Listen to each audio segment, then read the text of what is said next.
आप सभी का एक बार पुनः स्वागत है हमारे चैनल में। आज हम सभी लोग अनुक्रम पार्ट 2 का अध्ययन करेंगे, जिसमें मैं आपको बताऊंगा गुणोत्तर श्रेणी क्या है, इसकी पहचान क्या है, बनाने के नियम क्या हैं, कुछ आवश्यक फार्मूला, गुणोत्तर श्रेणी में n पदों का माध्य और गुणोत्तर श्रेणी में संबंधित कुछ संख्याओं को बताएंगे। तत्पश्चात लास्ट में हम देखेंगे हरात्मक माध्य क्या होता है।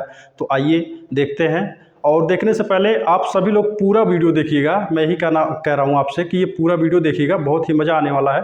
तो आइए शुरू करते हैं। गुणोत्तर श्रेणी क्या है। सबसे पहले गुणोत्तर श्रेणी किसे कहते हैं ये हम जानेंगे। इंग्लिश में जियोमेट्रिक प्रोग्रेशन कहते हैं। तो गुणोत्तर श्रेणी का मतलब क्या होता है? वह अनुक्रम अथवा श्रेणी जिसमें प्रत्येक पद और उसके पूर्व पद में निश्चित संख्या से गुणा किया जाए, उसे हम गुणोत्तर श्रेणी कहते हैं। ठीक है। शार्ट भाषा में, संक्षिप्त भाषा में इसे बोला जाता है जीपी या गुणोत्तर श्रेणी कहा जाता है। देखिए जैसा कि मैंने यहाँ पे लिख दिया है। और इसका एग्जाम्पल लिया जाए 2, 4, 8, 16 ... इत्यादि।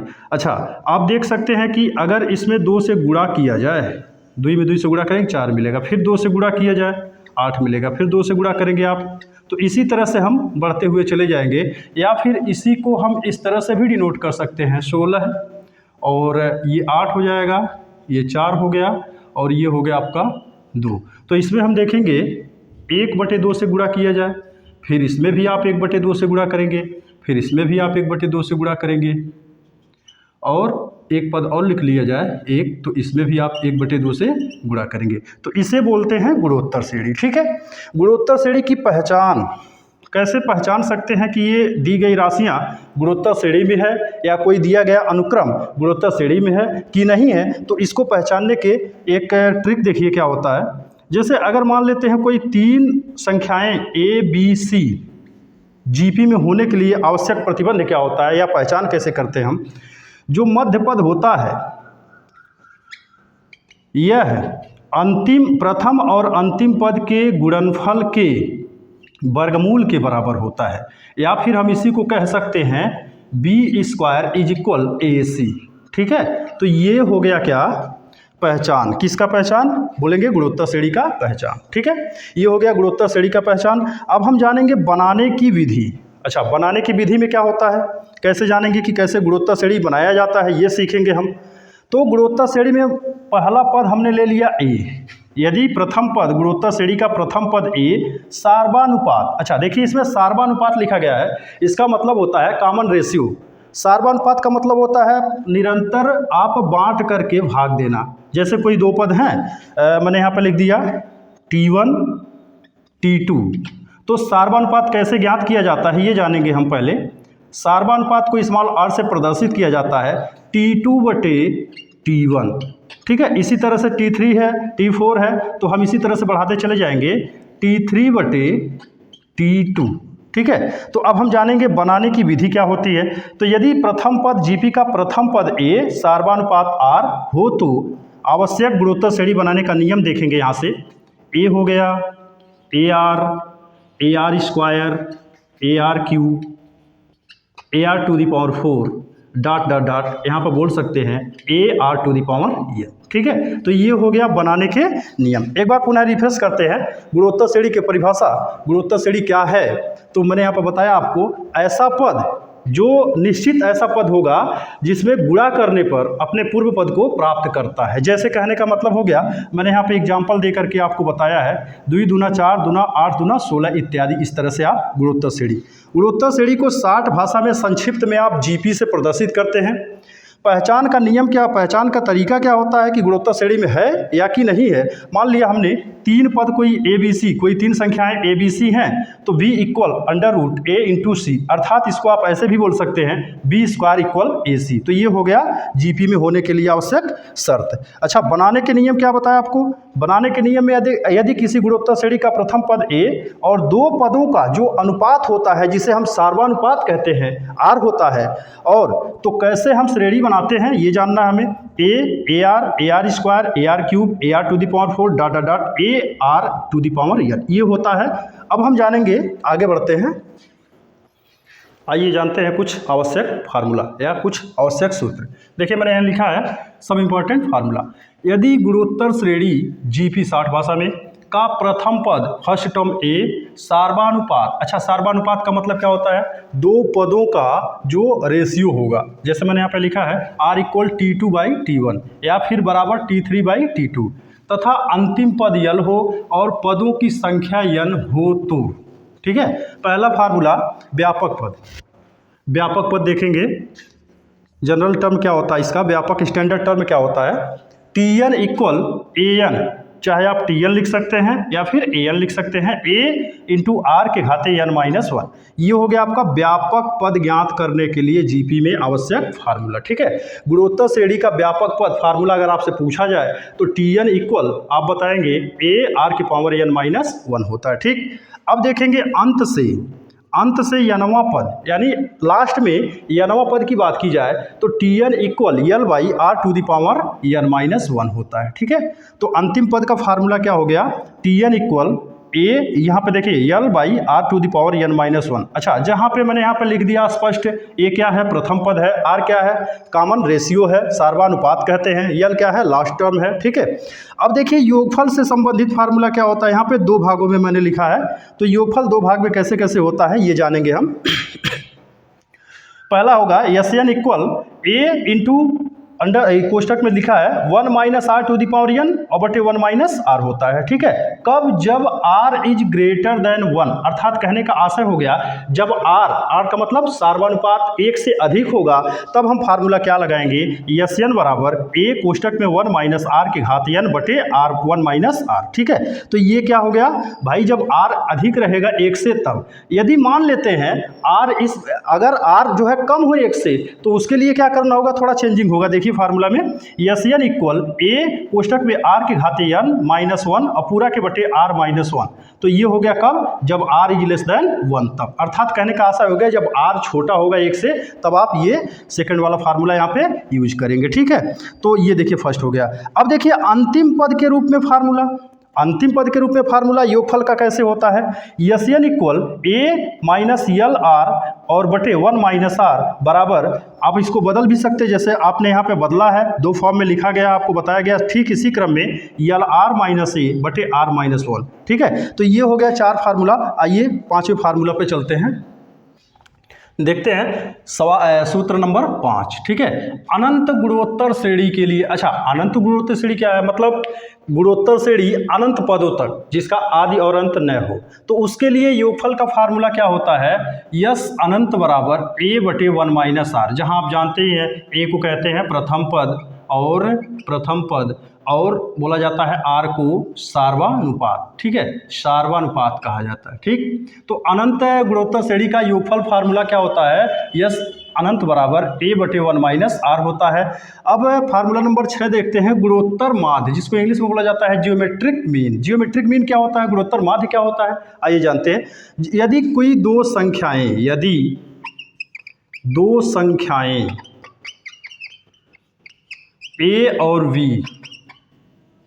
a और v हों तो इनका गुणोत्तर माध्य, इंग्लिश में शॉर्ट में GM, जियोमेट्रिक मीन क्या होता है, G बराबर लिख सकते हैं √AB, ठीक है। या हम इसको ऐसे भी बोल सकते हैं, जब आप इसका वर्ग करेंगे तो G² is equal under root हट जाएगा, AB हो जाएगा, ठीक है। तो ये हो गया गुणोत्तर माध्य। अब हम जानेंगे इसी दो राशियों के बीच अर्थात A और B के बीच n गुणोत्तर माध्य पद कैसे रखा जाता है। तो आइए देखते हैं फार्मूला नंबर 7 में। देखें अब हम जानेंगे फार्मूला नंबर 7 में, ये थोड़ा इंपॉर्टेंट है, ध्यान से इसको देखना, आपको समझना है। दो राशियों x और y के बीच n गुणोत्तर माध्य पद रखने का प्रक्रिया क्या होता है, आइए खूब आराम से समझते हैं। जैसे दो राशियां x तथा y के मध्य n गुणोत्तर माध्य पद रखने पर प्राप्त श्रेणी एक GP अर्थात गुणोत्तर श्रेणी ही होगी, जिसका प्रथम पद a बराबर x यानी x और y लिया गया है तथा अंतिम पद l बराबर लास्ट टर्म y है। अच्छा, यहाँ पे पदों की संख्या की बात की जाए तो पदों की संख्या क्या होगी, जैसा कि दो पद आप देख ही रहे हैं x और y, और इसमें बोल रहा है कि n, तो हो जाएगा n+2, यानी पदों की संख्या n+2 होगी। अच्छा, एक चीज़ इसमें हमें नहीं मालूम, सार्वधानुपात। ठीक है, सार्वधानुपात क्या होता है मैंने बता दिया आपको, दो पदों का आपस में रेशियो होता है। हमने माना सार्वधानुपात r है। अब हम सूत्र लगाएंगे यल बराबर, अंतिम पद का फार्मूला यल बराबर a r के पावर n-1 से। तो यहाँ पे यल का मान देख सकते हैं, यल की जगह पे हम y रखे हैं, a का मान x है, r के पावर n+2-1, क्योंकि n पदों की संख्या है तो n+2-1। तो मैंने इसको सॉल्व किया है, इसमें हमने भाग दे दिया, y/x हो गया और बराबर r के पावर n+1। तो इस तरह r का मान मिल गया y/x, और आप यहाँ पे भाग दे देंगे तो 1/n+1। तो ये हो जाएगा सार्वधानुपात का मान। अतः इसके बीच माध्य पद कैसे ज्ञात करना, हमें x और y के बीच में n गुणोत्तर माध्य पद ज्ञात करना है, g1, g2, g3 ... gn। तो यहाँ पे g1 का मतलब क्या होगा, देखें यहाँ से ar, जैसा कि मैंने आपको बताया था कि श्रेणी बनाने का प्रोसेस क्या होता है, ar square, ar cube ... ar⁴n। तो ठीक इसी प्रकार g1 होगा क्या, a × r, अर्थात r का मान हम लोग यहाँ से ज्ञात ही कर चुके हैं। r का मान बोले तो जो है सार्वधानुपात क्या है, a × y/x का होल पावर 1/n+1। ठीक है, ये हो गया g1 यानी पहला गुणोत्तर माध्य पद। इसी तरह g2 का मतलब ar² का मतलब हो जाएगा, यहाँ पे a × फिर r का मान रखेंगे y/x का होल पावर, देखिए n+1, इसका होल स्क्वायर करेंगे तो यही हम डायरेक्टली सीधा लिख दिए हैं 2/n+1। तो ये हो गया आपका g2। ठीक इसी प्रकार ... gn यानी a r के पावर n। तो a का मतलब ये आपका प्रथम पद है और r का मतलब हम लोग यहाँ से ज्ञात ही कर चुके हैं, y/x का होल पावर n/n+1। तो ये हो गया दो राशियों x तथा y के बीच n गुणोत्तर माध्य पद निवेशित करने का प्रक्रिया। अब हम जानेंगे गुणोत्तर श्रेणी में कितनी संख्याएं होती हैं और कैसे इनको माना जाता है। तो अब हम जानते हैं गुणोत्तर श्रेणी की संख्याएं। आइए देखते हैं, अब देखते हैं फार्मूला नंबर 8, सूत्र नंबर 8, गुणोत्तर श्रेणी की संख्याएं। अच्छा, गुणोत्तर श्रेणी की संख्याएं क्या होती है भाई, अगर गुणोत्तर श्रेणी में कोई दो संख्याएं हैं तो वह क्या क्या होंगी, ar, जहाँ पे आप जानते हैं a क्या है, प्रथम पद है, r क्या है, सार्वधानुपात। ठीक है, अगर तीन संख्याएं लेना हो हमें तो तीन संख्याएं क्या लेंगे, a/r, a/r, a ×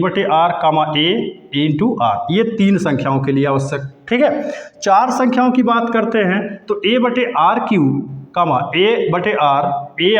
ar3 होता है। ये हो गई जीपी की कुछ संख्याएं जो मैंने आपको बताया। ठीक है, अब थोड़ा सा बात कर लेते हैं हार्मोनिक प्रोग्रेशन की।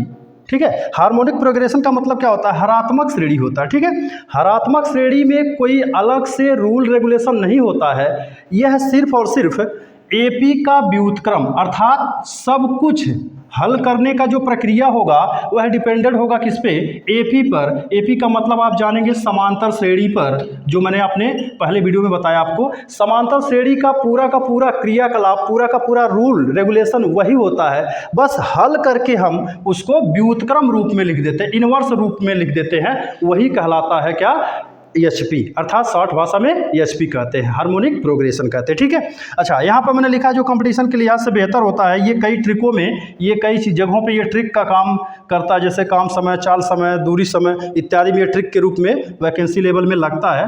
तो यहाँ पर थोड़ा सा हम अध्ययन कर लेते हैं। एम बोले तो अर्थमेटिक मीन, अर्थात समांतर माध्य। अगर कोई दो संख्याएं ए और बी हैं तो उनका समांतर माध्य a+b/2 होता है। ठीक है, अच्छा जीएम बोले तो गुणोत्तर माध्य, गुणोत्तर माध्य। अगर दो संख्याएं a और b हैं तो उनका गुणोत्तर माध्य क्या होता है, करड़ी में ab, अर्थात gm बराबर करड़ी में ab होता है। और इसी क्रम में इन दोनों का कॉम्बिनेशन आप देख सकते हो, जैसा कि फार्मूला में दिखाया ही गया है, इन दोनों का मिला जुला रूप एचएम, अर्थात हार्मोनिक प्रोग्रेशन का जो हार्मोनिक मीन होता है, जो हरात्मक माध्य होता है, 2ab/a+b होता है। तो मैं उम्मीद करता हूं कि आपको यह मेरा वीडियो जो है अच्छा लगा होगा। मैंने इसमें बताया पार्ट 2 में, अनुक्रम पार्ट 2 में गुणोत्तर श्रेणी क्या है, गुणोत्तर श्रेणी की पहचान, गुणोत्तर श्रेणी की परिभाषा, गुणोत्तर श्रेणी में आवश्यक फार्मूला, गुणोत्तर श्रेणी में गुणोत्तर माध्य ज्ञात करने के लिए आवश्यक विधियाँ, उसके बाद संख्याएँ तथा साथ ही साथ हरात्मक श्रेणी का भी चर्चा किया। तो अब हम मिलते हैं आपसे अपने अगले वीडियो में।